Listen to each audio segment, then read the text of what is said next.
Ada sekian pasien yang khawatir karena minum dua macam obat pengencer darah. Dalam hal ini biasanya kan clopidogrel dan aspilet ya.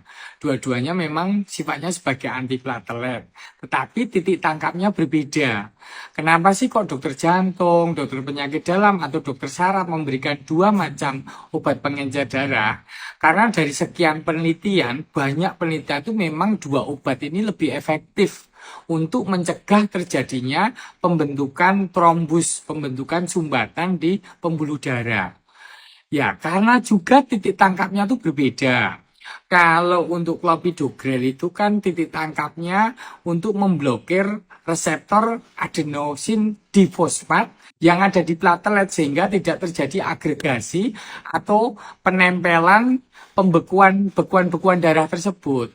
Nah, sedangkan fungsi aspilet titik tangkapnya berbeda.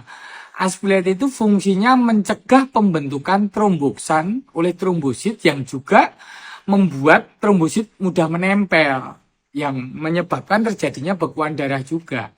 Jadi karena dua titik tangkapnya berbeda, obat ini saling bersinergi. Tetapi memang efek sampingnya juga ada.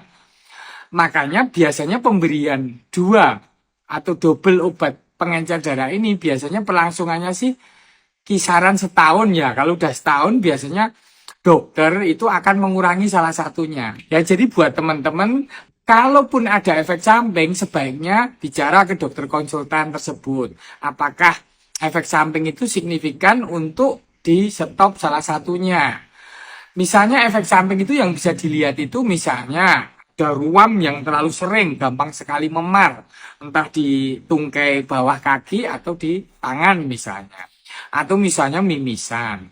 Atau misalnya juga nya hitam atau muntah hitam, berarti itu indikasi adanya perdarahan di saluran cerna. Demikian juga bagi yang punya penyakit tukak lambung, itu diskusikan dengan dokter konsultan tersebut. Beliau akan pasti paham untuk obat mana yang harus di stop dulu ya. Tetapi tetap sebaiknya bagi teman-teman yang mendapatkan dua obat pengencer darah ini, dokter tentunya memiliki alasan. Misalnya pada pasien jantung koroner ya, terutama sindrom koroner akut, atau pada pasien stroke. Atau pada pasien stroke tetapi terjadi kekambuhan ulang karena hanya minum satu obat clopidogrel misalnya. Biasanya dokter saraf akan memberikan tambahan aspilet. Atau pada pasien yang memiliki gangguan sumbatan pada arteri perifer. Misalnya sumbatan di kaki, itu biasanya dokter akan memberikan double obat tersebut.